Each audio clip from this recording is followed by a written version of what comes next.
Olá, boa noite. É notícia em entrevista hoje Jorge Viana, o presidente da Apex Brasil, a agência brasileira de promoção de exportações e investimentos. Ele é engenheiro florestal, é do PT, foi governador do Acre, prefeito de Rio Branco e senador da República.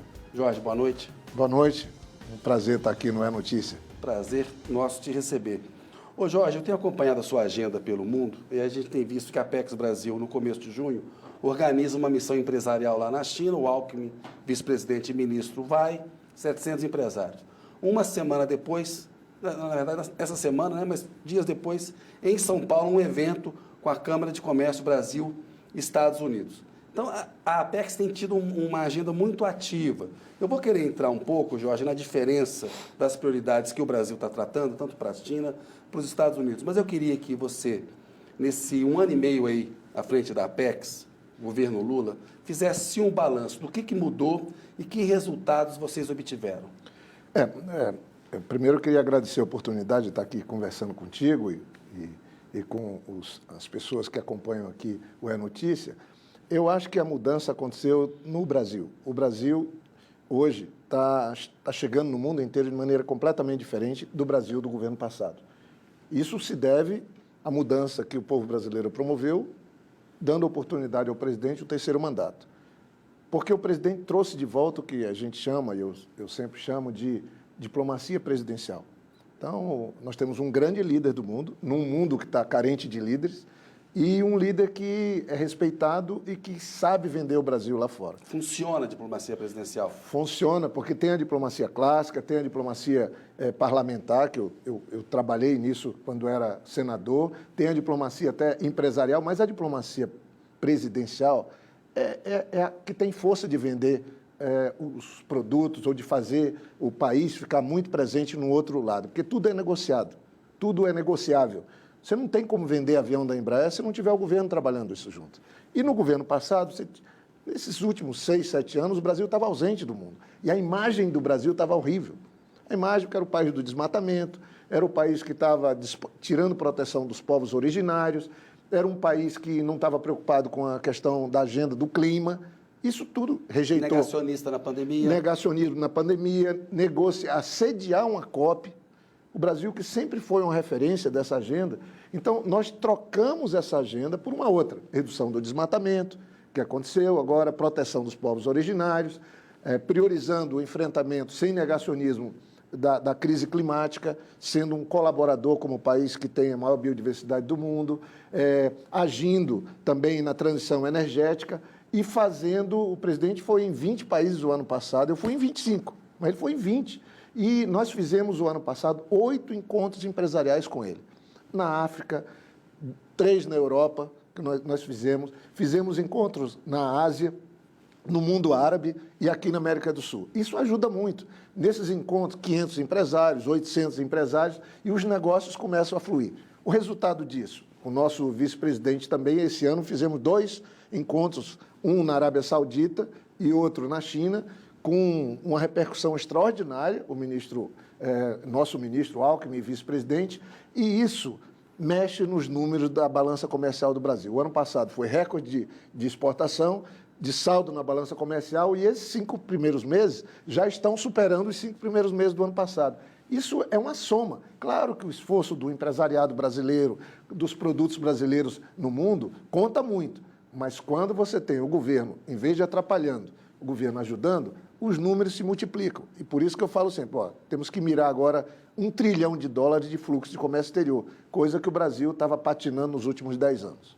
Ô Jorge, vamos falar então de China. Você falou, estava o Alckmin, que é vice-presidente, e que é ministro do Desenvolvimento, Indústria, Comércio e Serviços. Dublê ali de vice-presidente e ministro. Nessa viagem para a China, chamou a atenção um entendimento que vocês tiveram com os chineses de uma importação que a China fará de café brasileiro, que começou a partir de um programa que vocês têm, o Exporta Mais, creio que em Rondônia. Isso. Onde tem uma espécie de Tinder empresarial. Né? Você apresenta quem quer comprar para quem quer vender. Eu acompanhei isso numa viagem que eu fiz para a Colômbia, onde tinha um fórum empresarial e tinha uma rodada desse tipo.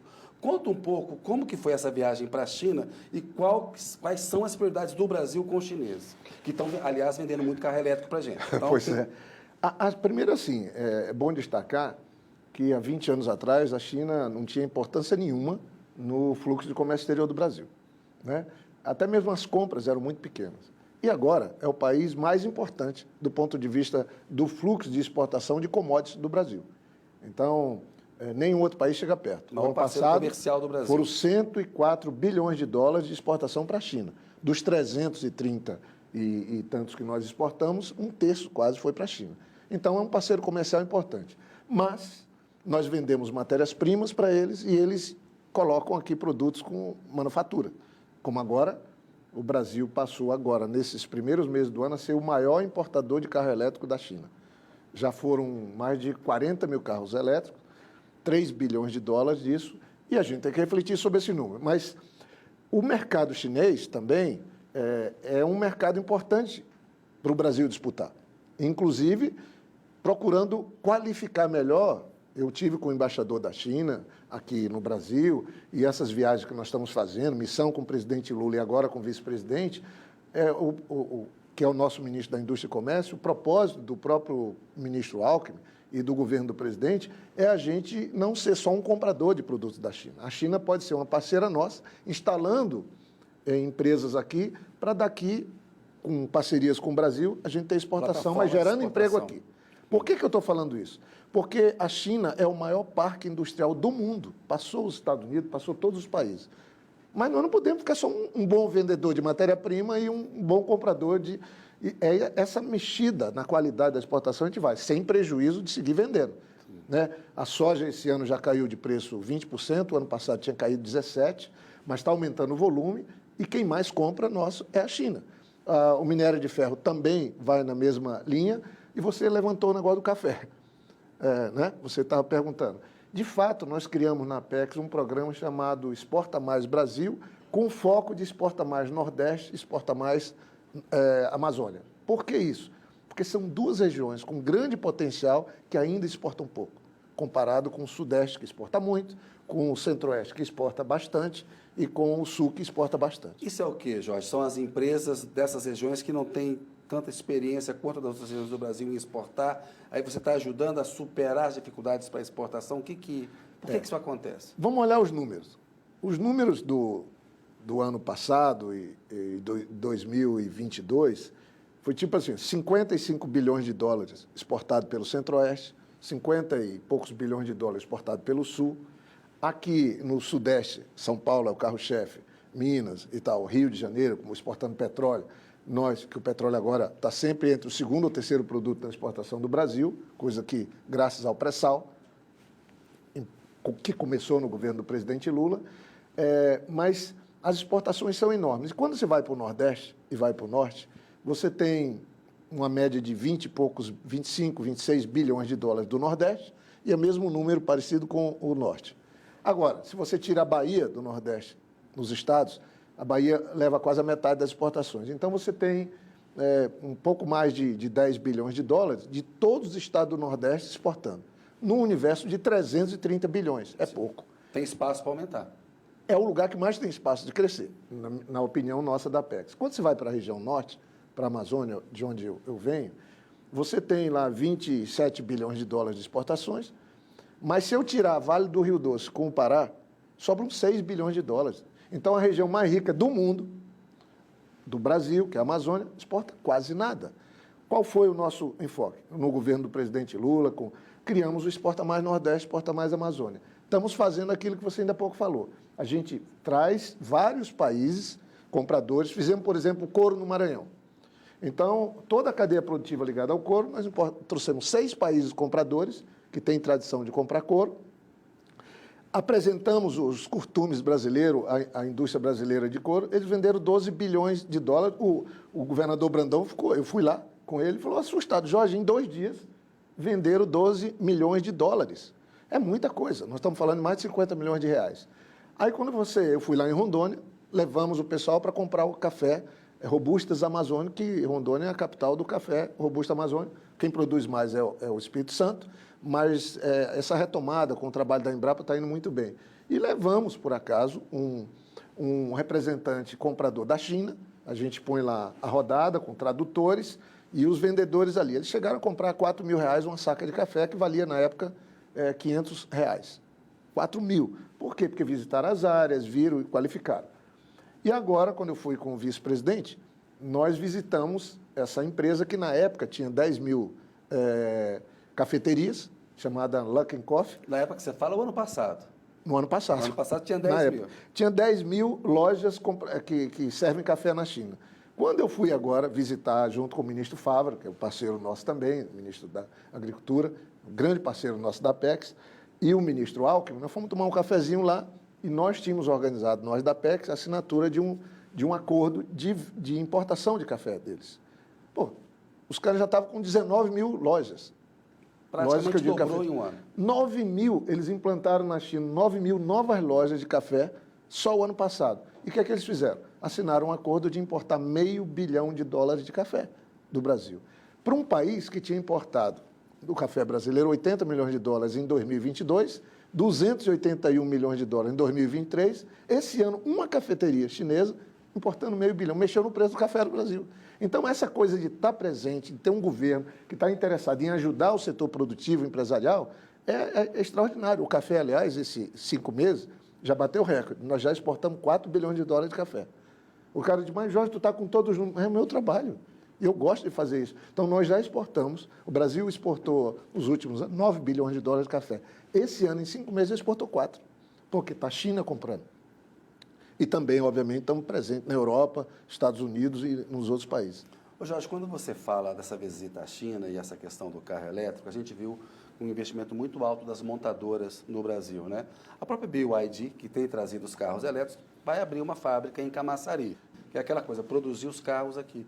A gente tem, com o etanol, com uma matriz energética mais limpa, alguns estudiosos dizem, olha, o carro híbrido é uma vocação importante para o Brasil, talvez mais importante do que o elétrico. O elétrico funciona bem para os motoristas de aplicativo, que rodam o dia inteiro, deixam dormindo de noite ali, voltam. De fato, ele tem uma economia grande.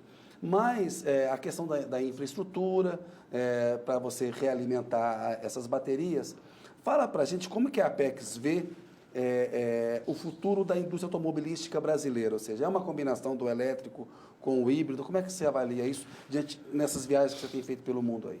Então, eu acho que esse é um tema extraordinário, porque nós estamos vivendo uma transição energética no mundo. A gente tem que, em algumas décadas, porque vai ter que considerar 2, 3 décadas, não sei, a gente sair de ter como base energética do mundo o carbono, a emissão de carbono, ou seja, a base é do petróleo, para uma base de fonte de energia renovável, né? Senão o planeta não aguenta. Agora, isso vai ser da noite para o dia? Não. Talvez o país que esteja fazendo mais o dever de casa seja o Brasil, porque lá atrás criou o etanol. Sim. Lá atrás criou o biocombustível. E incorporou, né, no seu combustível o etanol, junto com a gasolina, e no diesel, o biocombustível. Com isso, nós temos a gasolina mais limpa do mundo e o diesel também mais limpo do mundo. Isso faz uma diferença enorme nas emissões. Às vezes o pessoal já quer, vai tudo para o elétrico. O Brasil está fazendo o seu dever de casa faz tempo. Os Estados Unidos, por exemplo, produz 65 bilhões de litros de etanol de milho. Porque ele produz só de milho 380 milhões de toneladas, mais do que todo o agronegócio de grãos brasileiro. Porque é uma monstruosidade. A dependência é grande. Mas o Brasil está em segundo lugar, ali, junto, disputando com a Europa. A Europa é um conjunto de países. Então, é Estados Unidos e Brasil. Agora, no etanol do milho nós estamos entrando e no etanol da cana nós estamos na segunda geração. Quando a gente tem o etanol, nós temos uma base de combustível capaz de ajudar a fazer a transição energética. Porque se a gente tem 85% da matriz energética do Brasil, é sustentável. Hidroeletricidade, eólica, solar, biomassa, nenhum país do mundo tem isso. Para fazer o hidrogênio, nós temos energia limpa para fazer o hidrogênio. Então, a próxima etapa. Mas é a transição que nós vamos fazer da mobilidade. Eu tenho muita clareza que o futuro do carro é o elétrico, é o carro do hidrogênio, mas a transição é o híbrido. E o Brasil precisa trabalhar isso, porque eu falo aqui para você, as pessoas às vezes não sabem, mas eu fui me informar, um carro a combustão quente, um carro convencional nosso, tem perto de 6 mil componentes nele. Imagina a quantidade de emprego, a quantidade de cadeia produtiva econômica que você envolve para fazer um carro. E um carro elétrico, quantos componentes tem? Perto de 500. A metade do preço do carro elétrico é a bateria. Isso tem impacto nas cadeias produtivas, claro. Muito impacto. Sim. Toda cidade tem a rua das autopeças.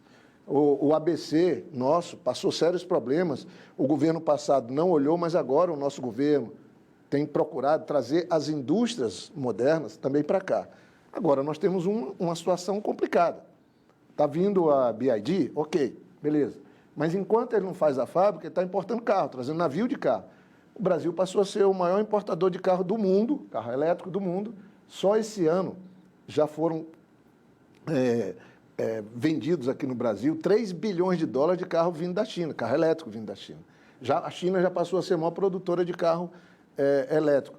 E nós temos que definir a nossa estratégia. Eu acho que o nosso governo, o nosso país, eu tenho falado com a FAV, eu tenho falado com o pessoal da Única, eu recebi essa semana o Moisés, presidente, estava ele, a presidente do PT, a Gleice, foram conversar comigo sobre isso. Eu falei, eu acho que o Brasil tem que apostar muito no carro híbrido, com 3 motores, que ele tem um motor elétrico, ele tem um motor flex, ele trabalha isso, para a gente vender esse nosso carro para a América do Sul, para os Estados Unidos, para a África, concorrer no mundo, fazendo a transição, porque o Brasil tem autoridade para isso, porque um carro híbrido brasileiro flex, ele emite menos do que um carro elétrico da Europa, porque a energia na Europa não é limpa, que vai fazer a recarga da bateria. E a nossa energia é limpa. E tem ainda o impacto ambiental de construir o carro e o descarte das baterias. Então, que você é tem um que considerar tudo. Que é um desafio que está posto. Então, você veja que as oportunidades para o nosso país são incríveis. E a gente não pode desprezar uma matriz energética ou uma modelagem de mobilidade. O ônibus, sabe? O ônibus, imagina um ônibus flex nosso, ou nós vamos importar ônibus agora da China e ficar tudo elétrico, porque vem importar. Gente, tem que ir com calma nisso. Tem que fazer uma estratégia para atender o país e, ao mesmo tempo, atender essa agenda que o Brasil voltou a ter o seu protagonismo, de enfrentar a descarbonização do mundo, a gente trabalhar para que o mundo seja descarbonizado, mas também fazendo uma transição que atenda os interesses do nosso país. Isso eu acho que dá para fazer e é fundamental. Por isso, é importante o trabalho de ter trazido de volta o Ministério da Indústria, Comércio e Serviços, de ter o Alckmin. Veja bem, tem um número que cresceu muito já esse ano. Aumentou bens de capitais, a importação de bens de capital aumentou 13% esse ano. O que é isso? É a renovação do parque industrial do Brasil. Você está importando máquinas para renovar as máquinas que nós temos para poder produzir produtos que a gente de alto valor agregado, manufaturas, para exportar para os Estados Unidos, para exportar para a Europa e, quem sabe, para a China. Mas isso tudo é uma engrenagem que só funciona se tiver política adequada, somando empresários, discutindo. E esses fóruns que nós fizemos, que já foram 11, envolvendo 9 com o presidente Lula e 2 com o vice-presidente, eles são fundamentais. Eu tenho conversado muito com os diferentes setores produtivos, porque eu sinceramente, acho que o fluxo de comércio exterior do Brasil é pouco mais de 600 bilhões de dólares, mas pode chegar a 1 trilhão. Já era para ter chegado, se o Brasil não tivesse perdido tanto tempo nos últimos 7 anos, com brigas internas e se ausentando do mundo. Ô Jorge, eu vou querer falar um pouquinho adiante desses fóruns empresariais, até porque eu acompanhei um na Colômbia. Mas antes disso, teve nessa semana um evento lá em São Paulo, da Apex, junto com a Câmara Americana de Comércio para o Brasil. Vocês lançaram um mapa bilateral de comércio e dos investimentos Brasil e Estados Unidos. A gente acabou de falar da China, né? China e Estados Unidos disputam a hegemonia global no século XXI, fala-se numa nova Guerra Fria. O Brasil está no BRICS, onde a China está. O Lula sempre se comporta com aquela coisa da política externa altiva e ativa, né, como líder do chamado Sul Global. Agora, os Estados Unidos são o nosso segundo maior parceiro comercial. Eles estão em investimentos, estão em primeiro lugar em investimento direto no país, né?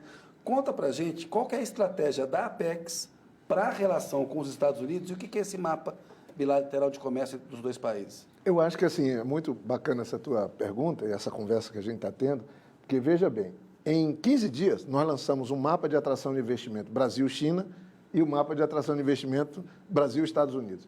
Você está vendo que tem um propósito nosso que é de não brigar com ninguém e fazer relações comerciais com todos. São diferentes, completamente diferentes. Os Estados Unidos, que você fez a pergunta, nós fizemos junto com a AmCham, que é uma espécie de Câmara do Comércio, um pessoal muito bacana, que está trabalhando, e nós vamos lançar em setembro lá nos Estados Unidos. O da China nós vamos lançar aqui agora. Nós apresentamos lá na China e vamos apresentar aqui. Mas são diferentes. Os Estados Unidos é o grande bom comprador nosso. Era a Argentina. Mas o fluxo nosso com a Argentina, no governo passado, brasileiro, brigava com a Argentina e também os sérios problemas que a Argentina tinha econômico, caiu 40% o comércio. O grande comprador de carro, de autopeças nosso no mundo era a Argentina. Sim. E isso caiu 40% o ano passado. Esse ano já caiu quase 20%. Desculpa, no governo passado caiu 40%. O ano passado caiu e esse ano caiu mais ainda. O ano passado só não caiu mais porque eles tiveram uma crise na soja e importaram mais de 1 bilhão de soja nossa. Mas o que é que acontece? Agora a gente tem um governo lá também que tem restrição com a China e conosco, mas o presidente Lula não briga. O Brasil não pode brigar, negócio à parte. Então, inclusive, deu um socorro recente. Eu espero, inclusive, que a gente mantenha as relações com a Argentina, mas a crise econômica lá está muito braba também, diminuir as importações de produtos brasileiros, de manufatura. Os Estados Unidos, então, cresceu bastante.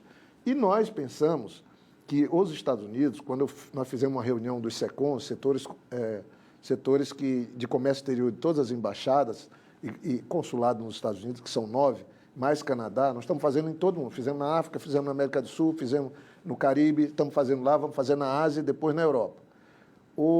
Eu peguei uns dados, por exemplo, antes da pandemia, os Estados Unidos tomou uma decisão de diminuir a dependência deles, é uma guerra comercial deles e política, com a China.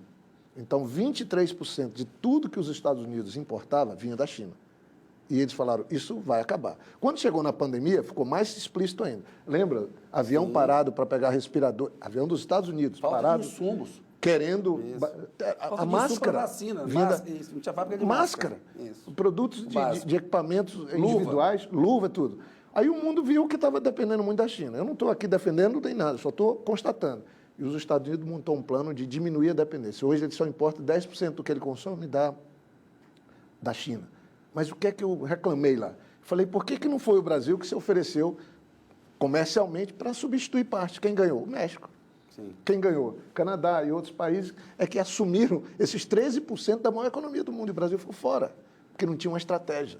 É negócio de brigar com os Estados Unidos, governo passado, brigar com a China, brigar com a Argentina. Essas coisas não funcionam. Aliás, atrapalha muito. O que os empresários estão vendo agora é que o vice-presidente, ministro, o presidente Lula, nós da Apex, junto com o Fávaro, estamos abrindo o mercado para todo mundo, trabalhando no mundo, a Camex, a Luiz Mercadante agora trazendo de volta o financiamento do comércio exterior, que foi destruído no Brasil. Sem financiamento do comércio exterior, nós não vamos alcançar 1 trilhão, porque todo o país financia suas exportações. Explica um pouco isso, sabe, Jorge, porque isso é um ponto importante. O BNDES financiou obra em Cuba, na América Latina, na África. A gente sabe que financiar a exportação dos serviços de engenharia, você está exportando um alto valor agregado ali, são grandes salários. Explica por que é importante a gente voltar a construir obras em países da América Latina e na África. Olha, eu acho que a mais criminosa ação da Lava Jato, claro que tirar o direito, como fizeram com o presidente Lula, falseando provas, é gravíssimo, não tem reparo, porque uma injustiça contra uma pessoa não tem reparo. Mas, do ponto de vista econômico, foi a destruição do nosso país, a presença da indústria pesada brasileira, da construção civil no mundo. Quem fazia aeroporto em Miami era a empresa brasileira. Odebrecht fez o aeroporto. Odebrecht, na África, na Europa, todo mundo. Destruíram isso tudo. Agora, também tinha que traduzir para os brasileiros, que foi falseado, o que é que significa financiar serviço para o mundo. Todo país do mundo financia a presença de suas empresas. Gente, o que o BNDES fez, tanto é que disseram que tinha uma caixa preta e não acharam a caixa preta, porque não tem caixa preta. Veja como é que funciona. A Odebrecht vai fazer o aeroporto lá de Miami. Só uma pausa. Quem disse foi o presidente do BNDES do governo Bolsonaro. Que não tinha caixa preta. E ele falou que não tinha caixa preta. Veja bem, a Odebrecht ganha uma licitação, vai fazer o aeroporto de Miami, uma ampliação do aeroporto de Miami. Pede financiamento do BNDES. O dinheiro do financiamento não é para construir o aeroporto de Miami, é para comprar produtos da indústria brasileira, tem que ser gasto 100% dentro do país, para fazer o aeroporto de Miami. O emprego fica todo aqui e tem que pagar. Vou pegar lá em Cuba. Eu fui lá o ano passado visitar. Porto de Mariel. É o porto mais interessante que tem no Caribe. Sabe quantos países tem lá instalado na zona especial do Porto? 20 países. Só tem uma empresa brasileira. Ou seja, fico dizendo que jogou fora. Não Porque jogou fora. Quem construiu foi uma empresa brasileira. Foi uma empresa brasileira. E depois olha, se demoliza o negócio. Agora, Cuba tem problema de pagar suas dívidas por causa do bloqueio americano? Tem. A Venezuela também tem problema de pagar? Tem. Não vamos negar isso. Mas isso tudo é negociável. O que é que o presidente Lula falou? Disse, vamos negociar, mas vai ter que pagar. E o governo cubano disse, não vamos pagar, só queremos facilidade do pagamento. O governo passado fez o quê? Deixou de reconhecer a existência de Cuba e da Venezuela. Com isso, se eu não reconheço, eu não posso cobrar. Para quê? Para deixar o bode na sala. E a Venezuela acabou com a embaixada na Venezuela. E mais, olhe bem, quando você não reconhece a Venezuela, sabe quanto que era o fluxo de comércio que chegou a ser do Brasil com a Venezuela? 7 bilhões de dólares. Sabe quanto que o governo passado deixou? 300 milhões de dólares. Então, alguém deixou de trabalhar mais de 6 bilhões de dólares. Isso. Gente, negócio à parte, não gosta, tem diferença, tudo bem. Vizinho nosso, fronteira norte. Mas tem que trabalhar o comércio. Exato. Os empresários, os trabalhadores não podem ser penalizados por preferências ideológicas. Então, o presidente Lula trabalha isso muito bem. Nós da APEC estamos felizes disso, porque a gente não tem que estar fazendo eventos por uma razão ou por outra, a não ser empoderar, porque nós temos 2 compromissos, como você disse na abertura. Promover o Brasil no mundo, os produtos brasileiros, e atrair investimento. Aliás, nós vamos fazer em novembro o fórum, o BIF, né, o Brasil Investimento Fórum em São Paulo, que é o maior fórum de atração de investimento da América Latina. E a Apex realiza, por dia, 3 eventos em algum lugar do mundo, ou no Brasil, ou em algum lugar. São mais de 1.000 eventos que a gente faz por ano. Por isso que eu ando para lá e para cá no mundo. Já fui esse ano 2 vezes ao Japão, porque lá também nós estamos fazendo uma obra da Exposição Universal, que acontece a cada 5 anos, em Osaka. É uma obra cara, de perto de 200 milhões de reais. Todos os países fazem isso e a Apex tem a responsabilidade de fazer o pavilhão do Brasil para a gente ter, durante 6 meses, a promoção do Brasil lá. Lá não é para vender, é para promover o país. E quem tem a demanda, estou fazendo 2 obras. A sede aqui em Brasília, que também é aqui, inclusive aqui perto do parque da cidade, né? E a obra lá em Osaka. Então, eu gosto muito de obra também. No meio dessa confusão, estou cuidando de 2 obras junto com o time da Apex, que, aliás, me ajuda muito, o Floriano, a Ana Paula e todo o time. Eu estou muito satisfeito de estar podendo ajudar o nosso país e o presidente numa missão dessa na Apex. Ô Jorge, antes de falar aqui da América Latina, eu queria explorar um pouquinho a Ásia e o Oriente Médio. Você falou do Japão, né? Que outros mercados a gente tem aberto na Ásia, no Oriente Médio, tanto como exportação, como também em termos de atração de investimento para o Brasil? A parte de atração de investimento, o Brasil, o ano passado, com a mudança política que o Brasil veio, já foi o 2º país de endereço. Estados Unidos, o primeiro de investimento estrangeiro, e o Brasil, o 2º colocado. Então, isso é uma coisa extraordinária. O investimento chinês no Brasil mais que dobrou. E o americano segue sendo o primeiro colocado. Então, os americanos investem muito aqui no Brasil. Basicamente, 1/4 dos investimentos estrangeiros no Brasil vem dos Estados Unidos. Isso está no nosso mapa de atração de investimento. Mas a China também está fazendo muito investimento aqui, o que é uma coisa extraordinária, né? Se sair esse acordo nosso com a União Europeia, nós vamos criar um maior bloco econômico, e o presidente Lula tem trabalhado isso, e eu acho que tem uma janela para a gente fazer isso. Faz 20 anos que está debatendo. Eu chamei, inclusive, o Aloysio Nunes, que foi chanceler na época do Temer, que foi meu colega no Senado, que foi ministro, que ocupou muitas funções em São Paulo. Ele está hoje trabalhando na Apex, a convite do presidente meu, para ajudar na interlocução com esse tema da União Europeia. Onde está esse nó, Jorge? A gente viu a eleição para o Parlamento Europeu, teve um crescimento da extrema-direita, mas as forças moderadas ainda terão maioria no Parlamento Europeu, que precisa aprovar o acordo, não é por unanimidade, então, se tiver maioria, aprova. A gente sabe que tem uma resistência grande da França, mas a Alemanha e a Espanha têm ajudado. Onde estão os nós e qual que é essa janela de oportunidade? É antes da posse desse novo Parlamento Europeu ou não? Como que está essa negociação? Então, o Aloysio, que está lá, Aloysio Nunes, inclusive, que a gente tem falado, eu estou indo lá também com ele, tive lá também recentemente uma missão com governadores, que a Apex ajudou, o do Nordeste, o consórcio de governadores, com a Fátima Bezerra liderando. Nós estamos conversando e, de fato, a gente tem que reconhecer, primeiro, que não é simples, porque a agricultura, o agronegócio na Europa, ele é muito caro e tem muito subsídio. e tem muita proteção para os agricultores. Tem um lobby forte de defesa E é normal, porque imagina produzir alimentos lá na Europa, é caro.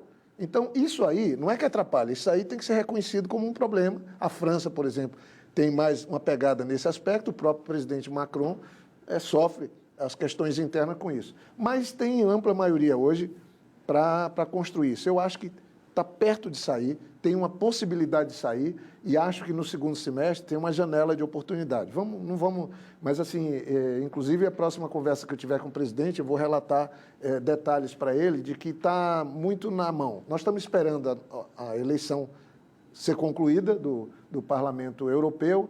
Tem mudanças? Tem, mas a base do parlamento se mantém. Isso. E essa base hoje é favorável a ter o acordo. Você vai criar o maior bloco econômico do mundo, 700 milhões de pessoas, juntando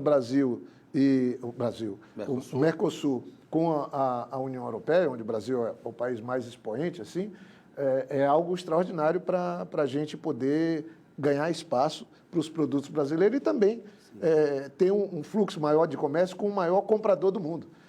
Mais ou menos 17% dos nossos produtos, 14%, desculpa, são vendidos, não, são 17 mesmo, vendidos para a Europa.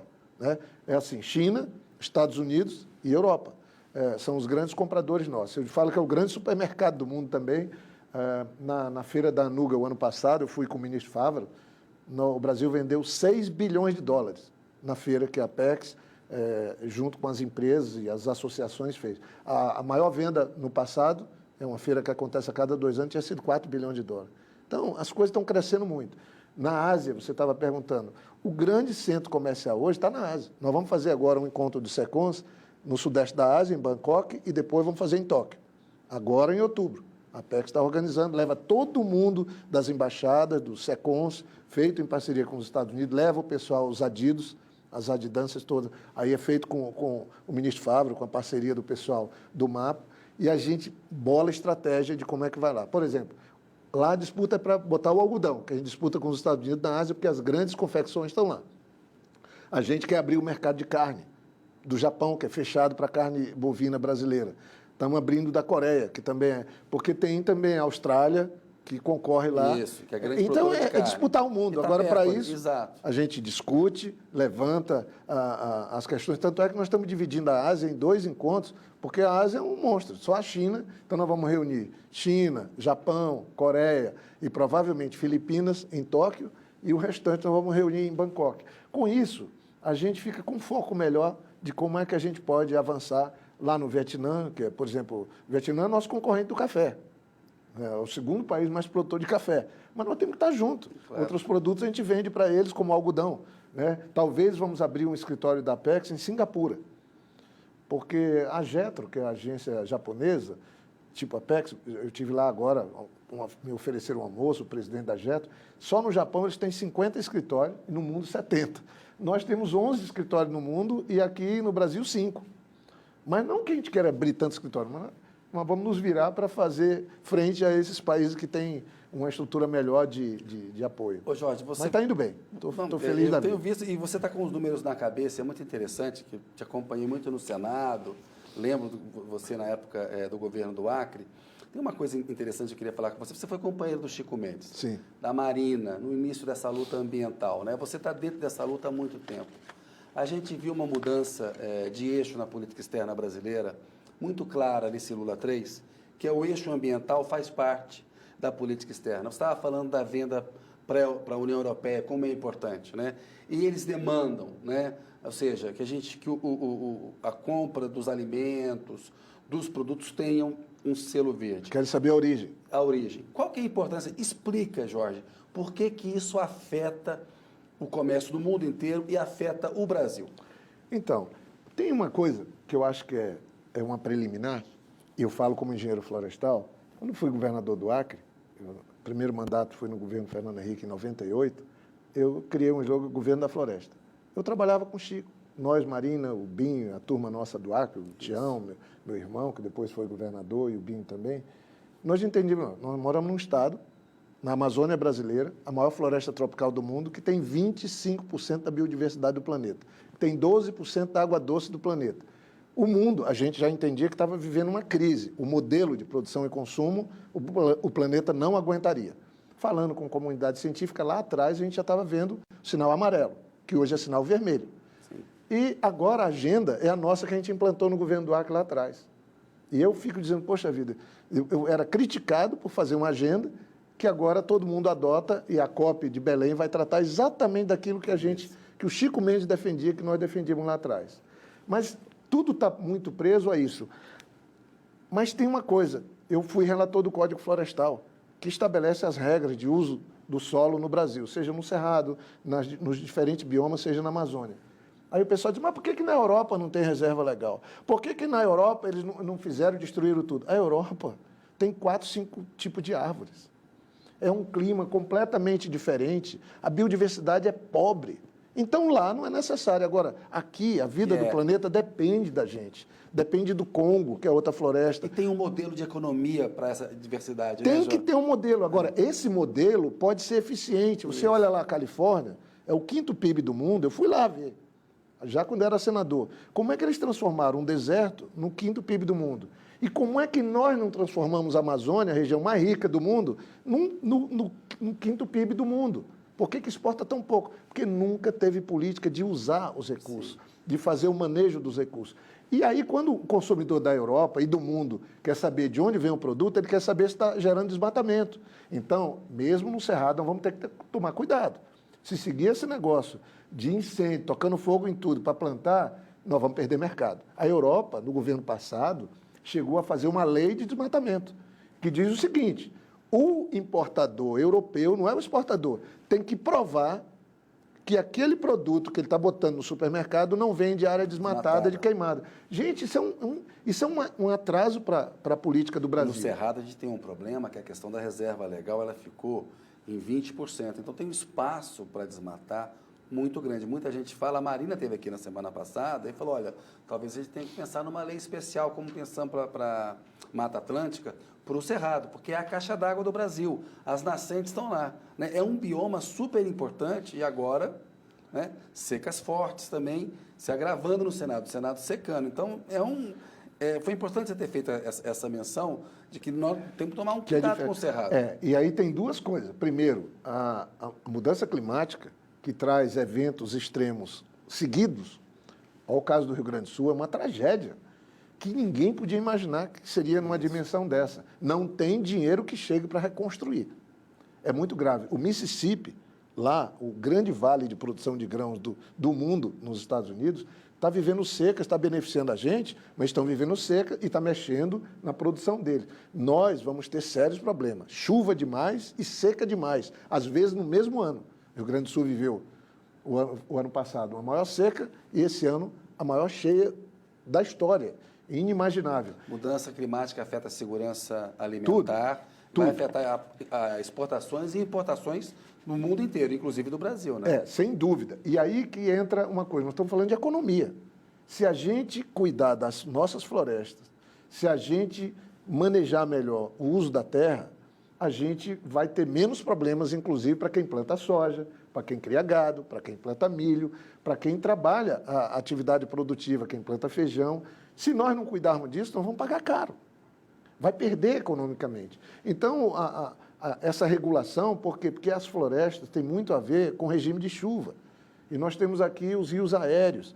Sabe, você pega a água do oceano, ela chove na Amazônia, as árvores colocam de novo, ela evapora, vem para cá, e aí vai fazendo um manejo de água, e nós estamos interferindo nisso quando a gente faz desmatamento da maneira como acontece. E isso vem com a conta chega. A conta está chegando no mundo. É só responsabilidade nossa? Não. A Europa, os Estados Unidos e até a China jogaram CO2 para a atmosfera. Isso alterou. É isso que é a ameaça climática, que tem ameaça à vida no planeta.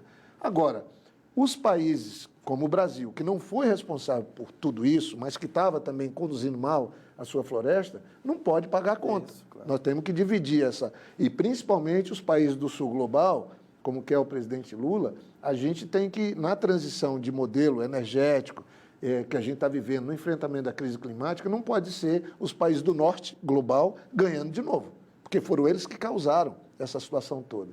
Então, isso também é um embate político que o Brasil tem que estar presente nos fóruns e cobrando, nas COPs, cobrando que a gente tenha os investimentos necessários para que a gente melhore a vida. Tem 30 milhões de pessoas na Amazônia passando necessidade, na região mais rica do planeta. Não pode ser penalizado de novo. Né? A mesma coisa no Nordeste. E eu acho que essa modelagem... Mas primeiro tem que... bioeconomia, né? Mas tem que reconhecer o problema. E eu acho que nós só não entramos. Por isso que só a teoria, mas isso nunca vem. Não vem porque nós não estudamos. Se nós tivéssemos investido 20, 30 anos de estudo lá, hoje a gente era a Amazônia, a região mais rica do planeta. E se nós não fizermos estudo agora, não vai estar daqui a 10 anos. Então, a situação é bastante delicada, por isso que eu acho que assim, está surgindo de novo uma oportunidade, o presidente Lula tem a compreensão, porque ele conhece a fundo os nossos problemas, mas eu acho que assim, tem que ter uma estratégia do país, para dentro e para fora. Jorge, pedir licença um minutinho. A notícia volta daqui a pouco com Jorge Viana. Olá, a notícia está de volta com Jorge Viana, o presidente da Apex Brasil.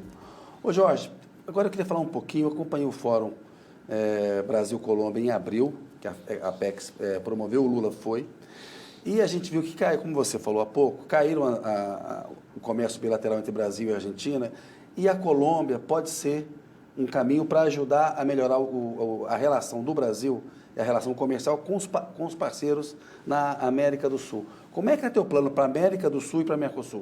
Primeiro, assim, eu gosto muito de entender bem um problema. Eu dou umas aulas, aliás, esse fim de semana eu estou dando aula no IDP, no mestrado na administração, no mestrado e no doutorado de administração e gestão pública, e eu falo muito isso, que às vezes o pessoal que decide começa a passar soluções, remédios, para problema que eles nem, ou para doença que eles nem entenderam direito qual é. Então, isso vale para o comércio, por exemplo. Eu acho muito ruim a relação comercial do Brasil com os vizinhos. A gente ganha dinheiro com todo mundo. Todos perdem dinheiro com a gente. Isso não é vizinhança boa. Isso. Vizinhança boa, como diz o presidente Lula, é mão dupla.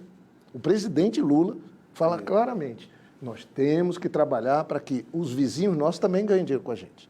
Aí a gente põe barreiras, acordos mal feitos e nós ganhamos dinheiro com todo mundo. A gente ganha dinheiro com o Peru, ganha com a Argentina, ganha dinheiro com a Colômbia, ganha dinheiro com saldo. Aí quando vai para o Caribe é um estrago. Nós temos que estar abertos para os produtos dele. Se é o charuto, se é o rum, seja o que for. Sim. Isso o presidente Lula defende. E eu também. A China, ela perde na balança comercial com os vizinhos. Os vizinhos passam a depender dela porque ganham dinheiro com ela. Às vezes inimigo, como lá Taiwan, o problema que eles têm com Taiwan. Nós aqui ganhamos todo mundo.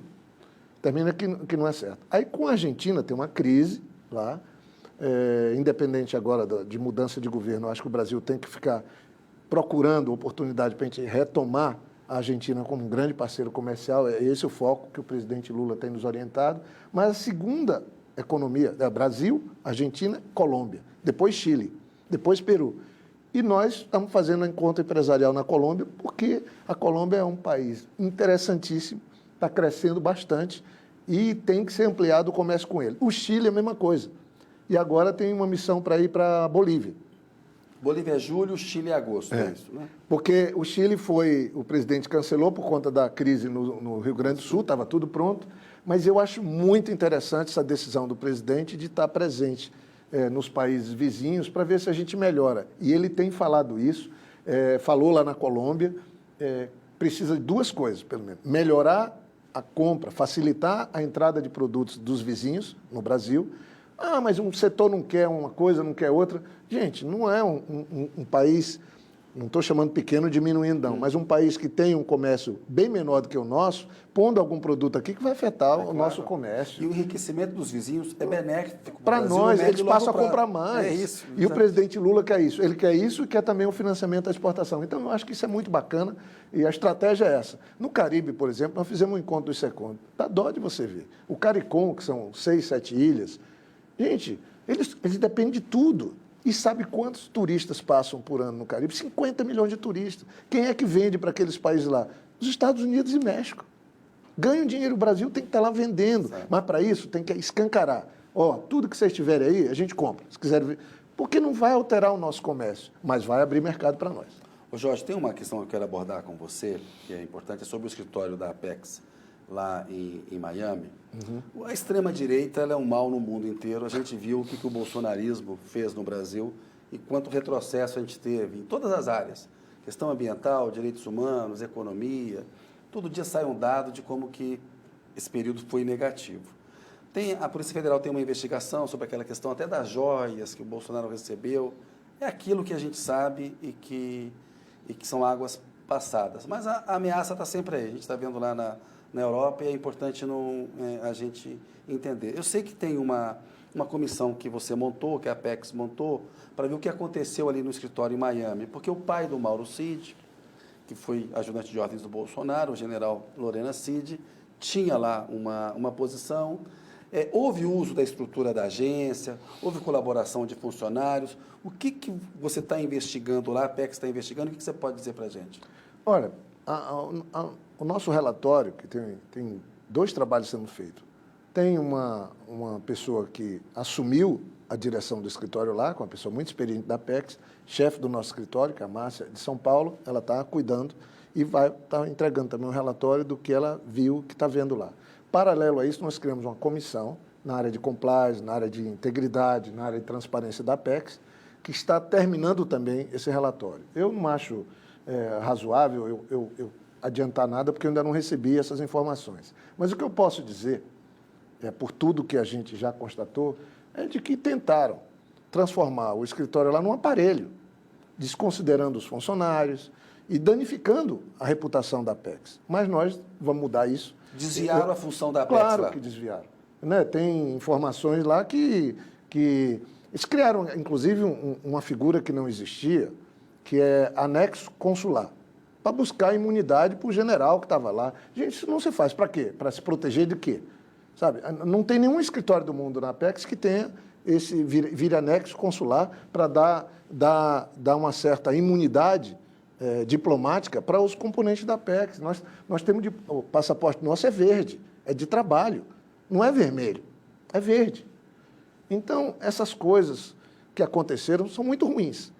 Mas é localizado em Miami, a Apex tem um trabalho muito bacana, o nosso escritório na China funciona muito bem, em Bruxelas funciona muito bem, tem um corpo técnico muito bacana. Agora, está vindo à tona que tinha ali uma sujeira que precisa ser limpada. Ô Jorge, e nós vamos limpar a sujeira. Você está investigando do ponto de vista administrativo, não vai antecipar nada, mas se for necessário punir administrativamente e encaminhar para a questão de Ministério Público e Justiça, haverá esse encaminhamento? Não, nós já estamos fazendo, porque nós já afastamos, inclusive, definitivamente, gente que estava lá em situação que não cabe numa agência tão responsável e que tem uma reputação tão boa como a Apex. Não cabe. Então, nós estamos agindo em defesa da Apex, né, da corporação, inclusive. E, para isso, se tiver que tirar 2, 3, 4 pessoas, e vamos, obviamente, nós devemos contas ao TCU, quem nos fiscaliza, fazer o que tiver que fazer. Nós não vamos prevaricar nesse caso. Não há intenção de punir ninguém a priori, a intenção nossa é defender a Apex como uma instituição séria, que trabalha. Eu fui no escritório, vi, tem coisas que nós precisamos fazer grandes mudanças, e nós faremos grandes mudanças no escritório lá em Miami, independente de qualquer coisa, porque eu fui pessoalmente e vi a necessidade de fazer. Ô Jorge, nosso tempo está acabando, a gente falou muito de comércio, e é importante mesmo, porque é importante que a audiência do programa entenda e conheça bem esse tema, mas eu queria falar um pouco de política com você, nesse finalzinho.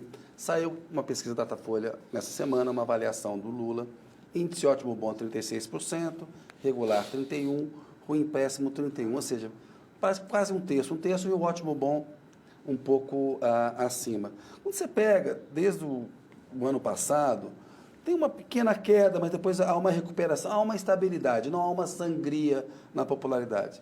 Mas se vendeu recentemente um cenário, sobretudo no mercado financeiro, de que o Brasil tem problema fiscal, de que o Lula está perdendo popularidade. Faça para a gente uma avaliação política, né, dessa questão de como o Lula está governando, como você vê 2026 e sobre a economia. A gente viu que teve decisão do Banco Central essa semana, mantendo a taxa de juros.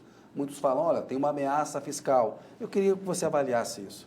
Então, eu acho que a gente tem que olhar um pouco para trás, e o ideal, quando a gente está lendo um livro para virar a página, a gente tem que fazer a leitura dela. Eu acho que o que aconteceu no Brasil nos últimos 8 anos foi uma tragédia. Entrou na baila uma pauta de costume, um enfrentamento que extrapolou todos os limites, misturado negacionismo, a situação da pandemia, a quantidade de gente que morreu, o pessoal atrás de soluções mirabolantes para um problema gravíssimo sanitário, que deveria ter a união de todos, a ponto de reduzir drasticamente a vacinação de crianças no Brasil. Então, foi muito trágico o que a gente viveu. Mas teve também problema na economia. O BNDES passou a ser um alimentador do Paulo Guedes, lá devolvendo dinheiro para o Tesouro, em vez de financiar a economia. O Brasil estagnou. Não adianta...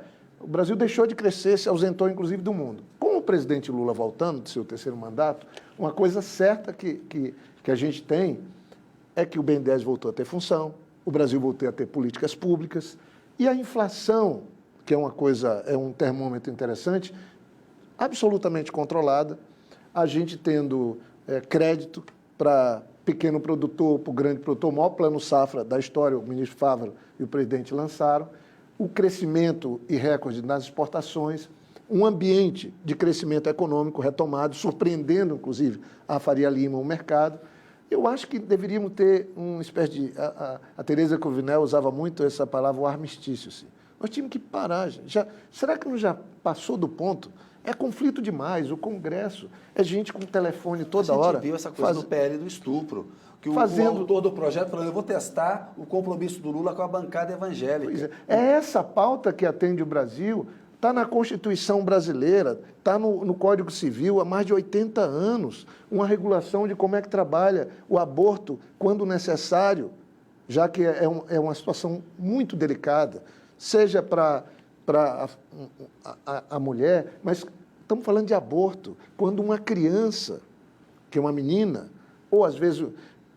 Uma menina é alcançada, às vezes, por um parente, estuprada, 9 anos, 10 anos, 11 anos. Essa menina não tem condição de gerar um filho, um problema de saúde grave.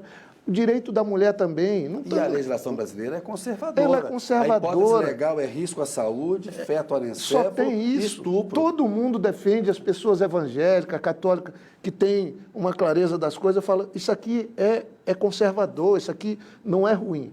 Aí uma pauta dessa domina quando a gente podia estar pensando em retomar crescimento, trabalhar para que a nossa juventude possa ter oportunidade de trabalho. Então, eu acho que hoje, esse tipo de enfrentamento político, que é vinculado às fake news, à superfície, ele é muito ruim para o Brasil. Eu acho que isso não pode também nós cairmos numa armadilha. O presidente Lula está tentando trabalhar, tentando estabelecer diálogo com os diferentes setores. Eu acho que o pessoal do agronegócio agora está entendendo que o grande aliado deles é o governo do presidente Lula e não o governo Bolsonaro. Eu acho que o pessoal da indústria caiu, o PIB da indústria era 20%, caiu para 10%. O grande aliado é ter uma política industrial conduzida pelo presidente Alckmin, orientada pelo presidente Lula. Eu acho que essas coisas estão ficando explícitas. Agora, eu tomara que isso se sobreponha a essa intenção de alguns de ganhar a eleição chamando atenção pelas redes sociais, sem nenhum conteúdo, a não ser uma pauta de costumes falseada. O Lula já disse, essa semana ele deu uma entrevista à CBN dizendo sobre uma eventual reeleição, de que ele se candidataria para evitar os trogloditas, a volta de uma ameaça fascista ao Brasil. Você acha, Jorge, para a gente encerrar, que o Lula tem que ser candidato em 2026? Olha, eu tomara que ele siga bem de saúde como ele está agora, porque eu acho que não vai ter, nunca teve, com todo respeito a Getúlio Vargas, ao JK, mas essa trajetória do presidente Lula, eu acho que não vai ter tão cedo. Sair do Nordeste como ele saiu, ir para São Paulo, com a mãe, com a dificuldade que teve, virar uma liderança, tentar 3 vezes, na 4ª ser eleito presidente, fazer a mudança extraordinária, sair como o mais popular presidente do Brasil no 2º mandato, eleger a sucessora, depois sofrer a maior injustiça, ser preso, sabe, deixar de lado as injustiças, voltar, se candidatar, ganhar de novo. Isso, na democracia, isso é uma coisa extraordinária, num mundo que está carente de líder. Então, ele é ovacionado, ele é demandado no mundo inteiro. Eu sou testemunha onde a gente chega com o nosso presidente. Agora, o nosso desafio é o Brasil. E eu acredito que nós, inclusive os que são mais de esquerda, mais de centro-esquerda, nós também temos que repaginar a nossa cabeça. O mundo é outro. É um mundo de rede social, é um mundo de inteligência artificial, é um mundo que está mudando sua modelagem de produção e consumo, fazendo transição energética, enfrentando crise climática. Nós não podemos vir com teses ou com maneira de atuar do passado.